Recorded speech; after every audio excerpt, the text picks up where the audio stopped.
हाँ तो प्यारे छात्रगण, आज के इस वीडियो में हम आपको 9th क्लास का हिंदी बुक का ये पदखंड है, काव्य खंड भी बहुत लोग बोलते हैं, और जिसका चैप्टर हम 4 नंबर जानेंगे। और इस चैप्टर का नाम है पलक पावरे। क्या नाम है? पलक पावरे। इससे पहले आपका 3 चैप्टर काव्य खंड यानी पदखंड का और 12 चैप्टर गद्यखंड का ख़त्म है। आप प्लेलिस्ट में जाकर देख सकते हैं। आपको इस वीडियो में हम इस चैप्टर में ये जो पोएम्स हैं, कविताएं हैं, इनका हिंदी अर्थ बताएंगे, फिर इसके बाद इसका प्रश्नोत्तर बताने वाले हैं इसी वीडियो में। तो आप अंत तक बने रहें। चलिए वीडियो को लाइक करके सब्सक्राइब कर लीजिए। शुरू करते हैं। देखिए आपका पोएम शुरू होता है यहाँ पर। देखिए पलक पावरे, इनका लेखक हैं, कवि हैं अयोध्या सिंह उपाध्याय। ध्यान रखिएगा, लेखक क्या है? अयोध्या सिंह उपाध्याय। अब ध्यान दीजिए, कवि कहते हैं आज क्यों भोर है बहुत भाता, आज क्यों भोर है बहुत भाता, क्यों खिली आसमान की लाली। मतलब भाता मतलब भाना, अच्छा लगना। कवि कहते हैं, कवि हरियोध जी सूर्य उदय कालीन मतलब सूर्य उदय जिस समय हुआ उस समय की प्राकृतिक सौंदर्य का वर्णन करते हुए कहते हैं कि आज सुबह इतनी सुहावनी, सुहाना, अच्छी क्यों लग रही है, आकाश का रंग लाल क्यों। फिर से समझते हैं, आज क्यों भोर है बहुत भाता, क्यों खिली आसमान की लाली। मतलब आज जो सुबह है इतनी सुहावनी, इतनी अच्छी क्यों लग रही है, और आसमान में यह आसमान का रंग, आकाश का रंग लाल क्यों है। ध्यान दीजिएगा अगला पंक्ति पर, किस लिए है निकल रहा सूरज। कवि कहते हैं किस लिए है निकल रहा सूरज, साथ रोली भरी लिए थाली। अब देखिए कवि कहते हैं सूरज लाल रंग के चंदन से सुसज्जित थाल के समान क्यों उदित हो रहा है। मतलब जिस समय सूरज उगता है आपको पता होगा लाल दिखता है, तो वही कवि कहते हैं कि लाल रंग का सुसज्जित मतलब जो सुंदर से सजा हुआ हो, सुसज्जित थाल के समान क्यों उदय हो रहा है। ठीक है। अगला देखिए, इस तरह क्यों चहक उठी चिड़ियाँ। अब जब सूर्योदय होता है तो चिड़ियाँ तो चहकती है, तो वही कवि कहते हैं इस तरह क्यों चहक उठी चिड़ियाँ, सुन जिसे है बड़ी उमंग होती। और उस चिड़ियों की चहचहाहट सुनकर बड़ा आनंद होता है। अर्थ देखिए, सूर्योदय के इस बेला में चिड़ियों के चहकने से अद्भुत आनंद छा गया है। कवि कहते हैं कि इस सूर्योदय के बेला में जब चिड़ियाँ चहकती है तो और आनंद छा जाता है। ठीक है। आगे देखिए, ओस आकर तमाम पत्तों पर, ओस, अब सुबह सुबह क्या होता है, ओस की बूंदें पत्तों पर रहते हैं, तो ओस आकर तमाम पत्तों पर क्यों गई है बिखेर या बखेर यूं मोती, क्यों गई है बिखेर यूं मोती। अब ओस की बूंदें जब पत्तियों पर दिखाई पड़ता है तो मोती के समान लगता है। वही कहते हैं ओस के कण वृक्ष के सारे पत्तों पर मोती के समान प्रतीत होता है, मानो कि वह ओस की बूंद नहीं है बल्कि मोती हो। ठीक है। कवि जानना चाहता है कि ये सारे परिवर्तन किस कारण हो गए, ये बदलाव किस कारण से हो गए। ठीक है।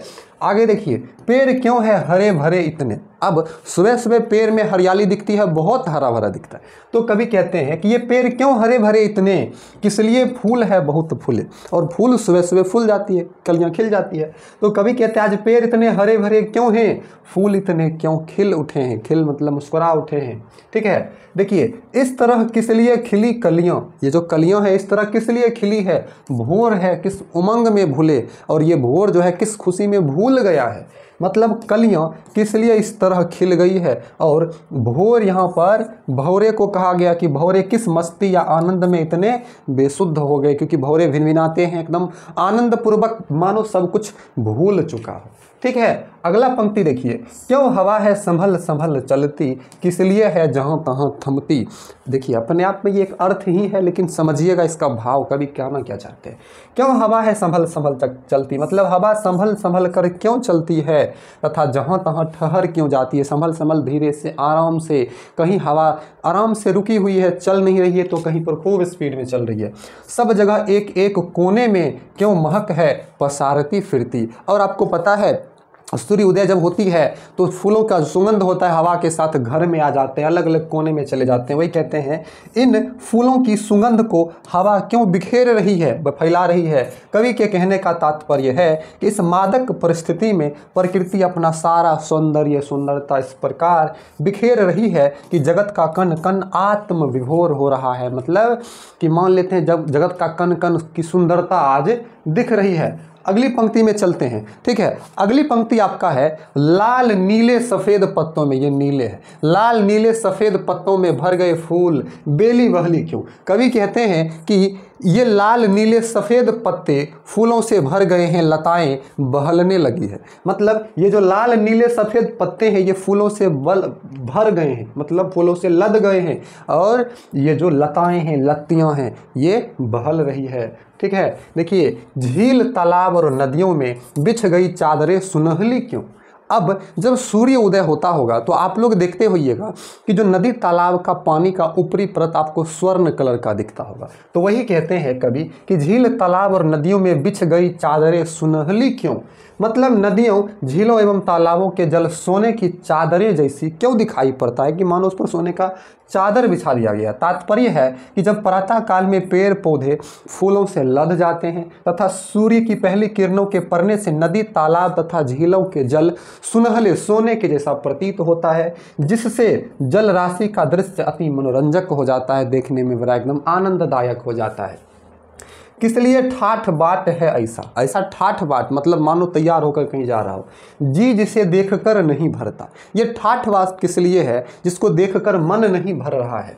कवि यह भी जानना चाहते हैं कि इस प्रकार की सजावट किसके लिए की जाती है। मतलब सुबह जब सूर्य उदय होता है तो ये सारी सुंदरता किसके लिए की जाती है, जिसे देखकर ऐसा लगता है जैसे स्वर्ग यही हो, मतलब हमेशा देखते रहें हम उसको, जिसे देखकर देखने का मन करता है, जी नहीं भरता।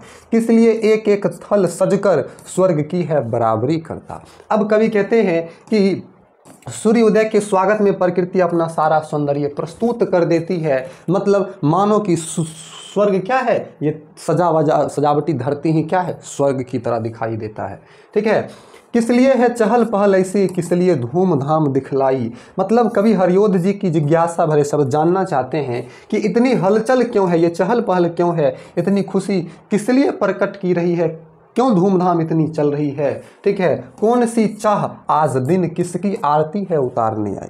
कौन सी चाह मतलब इच्छा होता है कि किस इच्छा को पूर्ण करने के लिए आज के दिन का यशोगान होने वाला है। मतलब किसकी इच्छा को पूर्ण करने के लिए दिन का आज गुणगान हो रहा है। देखते रह थक गई आंखें, क्या हुआ क्यों तुम्हें न पाते हैं। देखते रह आंखें थक गई, क्या हुआ क्यों तुम्हें न पाते हैं। उद्देश्य की सफलता की प्राप्ति की प्रतीक्षा करते करते, जिस उद्देश्य से कभी प्रतीक्षा करते करते आंखें पथरा गई है, किस कारण यह सफलता हमें नहीं मिल रही है, कवि कहते हैं। ठीक है, देखिए, अगर आज आ रहा है तू, अब कवि कहते हैं हरियोध जी कि अगर आज आ रहा है तू, हम पलक पावरे बिछाते हैं। मतलब कि अपना हार्दिक उद्गार प्रकट करते हुए कवि कहते हैं कि यदि आज वह सफलता मिल रही है तो हम तुम्हारे स्वागत में, दिन के स्वागत में इस सफलता रूपी मार्ग को सजाकर जिज्ञासा भरी दृष्टि से प्रतीक्षारत हैं। मतलब आपका हम वेट कर रहे हैं, इंतजार कर रहे हैं। आ जाते हैं प्रश्न उत्तर पर, ध्यान दीजिएगा। चलिए, वीडियो को अभी तक लाइक नहीं किए हैं तो लाइक कर दीजिए। ठीक है, चलिए, आपको अच्छा से दिख रहा होगा, हम बार बार चेक कर लेते हैं। देखिए, क्वेश्चन है कवि को भोर क्यों भा रहा है, कवि को भोर क्यों भा रहा है। उत्तर होगा भारत स्वाधीन हो चुका है, आज़ाद हो चुका है। प्रथम सूर्योदय का प्रहर है और आज़ादी के बाद का पहला दिन है जिस दिन सूर्योदय हुआ, इसलिए कवि को भोर अच्छा लग रहा है, क्योंकि आज़ादी का भोर है, मन को भा रहा है। कवि आज़ादी के इस पावन भोर पर मन ही मन प्रसन्न है।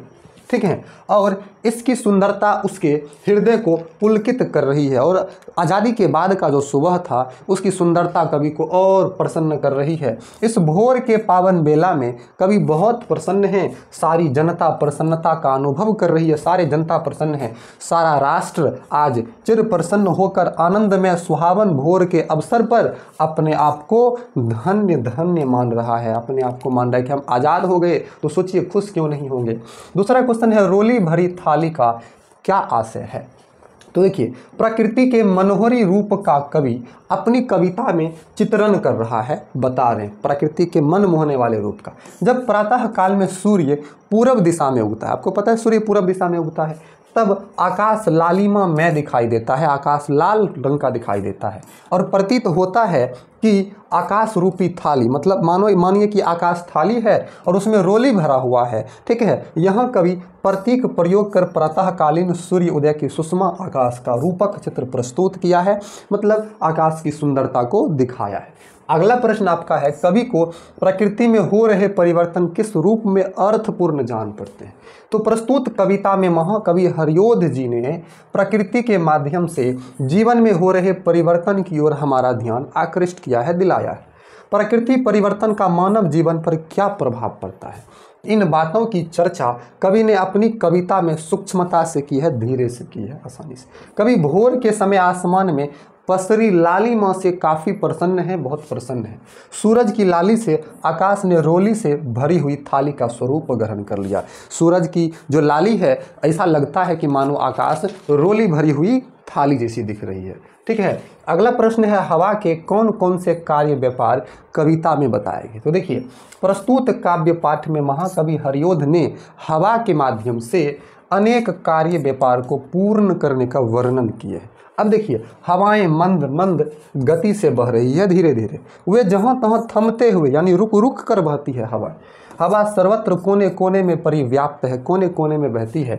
हवा अपनी महक से यानी सुवास से सारे वातावरण को खुशबू नुमा बना रही है, सारे वातावरण को खुशबू से फैला रही है। इस प्रकार कवि ने हवा के कार्य व्यापार को कई रूपों में चित्रण करते हुए अपनी काव्य प्रतिभा का सुंदर परिचय दिया। हवा का कई रूप में चित्रण करके अपनी काव्य प्रतिभा मतलब कविता की प्रतिभा का सुंदर चित्र खींचा है।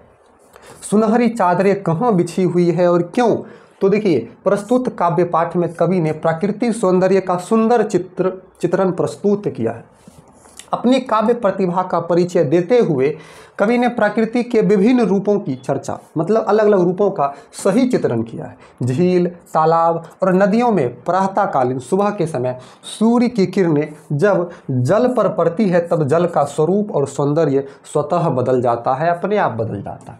इस प्रकार कवि ने अपनी सुंदर काव्य पंक्तियों में प्रकृति का चित्र प्रस्तुत किया है। उस समय सूर्य किरणों के कारण जल का रूप सुनहला दिखाई पड़ता है। सूरज की किरण के कारण जल का रूप सुनहला सोने का रंग दिखाई पड़ता है और लगता है कि झील, तालाब, नदियों में जल नहीं है बल्कि सुनहली चादर बिछी हुई है। जल नहीं है बल्कि सोने की चादर बिछी हुई है दिखाई पड़ती है। जल ने सुनहली चादर का रूप धारण कर लिया है कि ये जल नहीं है बल्कि सुनहली चादर है, ठीक है। चलिए आप स्क्रीनशॉट लेते चलिए। अगला प्रश्न, अगला आपका 6 नंबर का प्रश्न है, प्रकृति स्वर्ग की बराबरी कैसे करती है। तो देखिए, प्रकृति धरती पर चारों तरफ हरियाली व्याप्त, हरियाली छाई हुई है। फूलों से लकदक हरी भरी पत्तियों से युक्त लताएं धरती की सुषमा को, सुंदरता को बढ़ा रही है। झील, तालाब, नदियों का जल, झील, तालाब और नदियों का जल सुनहली चादर का रूप धारण किए हुए, मानिए कि सोने की चादर से ढका हुआ है, ठीक है।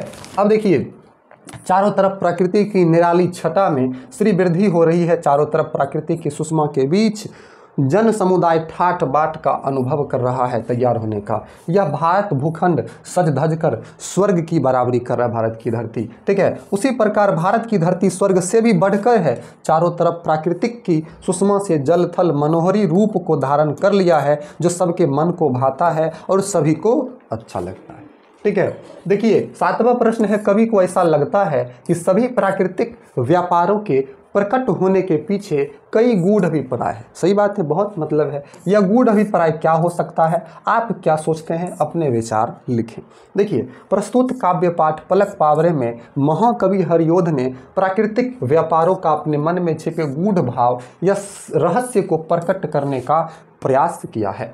यह प्रयास का गूढ़ रहस्य है भारत की आज़ादी या गुलामी जंजीरों से मुक्त भारत के प्रथम सूर्योदय पर कवि ने इस कविता की रचना करते हुए प्राकृतिक सुषमा को सूक्ष्म रूप में प्रकट किया है। जब भारत आज़ाद हुआ तो उसकी पहली सुबह की रचना कवि करते हैं। कवि का हृदय अत्यंत ही प्रसन्न है, बहुत प्रसन्न है। वह प्रथम आज़ादी के प्रथम प्रहर पर स्वयं का प्रसन्न चित्त मानव के रूप में चित्रण करते हैं कि वो खूब प्रसन्न है और प्रश्नों की झड़ी लगा देते हैं, अनेक प्रकार के प्रश्न करते हैं। लास्ट प्रश्न है, कवि को किसकी उत्कंठित प्रतीक्षा है, इस पर विचार करें। देखिए, महाकवि हरिओध जी स्वाधीनता के पावन अवसर की प्रतीक्षा में आतुर होकर आगवानी कर रहे, खुश होकर बता रहे हैं। कवि की हार्दिक इच्छा है कि हमारा भारत स्वतंत्र हो, सार्वभौम सत्ता से संपन्न हो, मतलब भारत के लोग ही खुद शासन करें, नव जागरण का शंखनाद हो, नई चेतना और नया अभियान का नया सूरज इसकी पावन धरती पर उतरे और हम सभी इसकी हृदय से वंदना करें, मतलब आज़ाद भारत का सूरज भारत में उगे, ठीक है। और पूजा करे, अभ्यर्थना करे, पथ में कुमकुम बिखेर कर अपलक भाव से अगवानी करे। इन पंक्तियों में कवि ने अपने हृदय के उत्कट भाव को प्रकट किया है, ठीक है। आपका देखिए वो जो चैप्टर था, आपका चौथा चैप्टर था पलक पावरे, खत्म हुआ। आपको हिंदी अर्थ बताए, प्रश्न उत्तर बताए। इसके बाद वाली वीडियो आपका देख लीजिए, 5वां चैप्टर का आएगा, मैं नीर भरी दुख की बदली। इससे पहले वाले वीडियो आ चुके हैं, आप प्लेलिस्ट जरूर चेक कीजिए, डिस्क्रिप्शन बॉक्स में कुछ लिंक्स हैं, देखिए आपके जरूरी का वीडियोज़ हो तो जरूर देखिए। धन्यवाद, मिलते हैं अगले वीडियो में। लाइक करके सब्सक्राइब करना नहीं भूलिएगा। Thank you.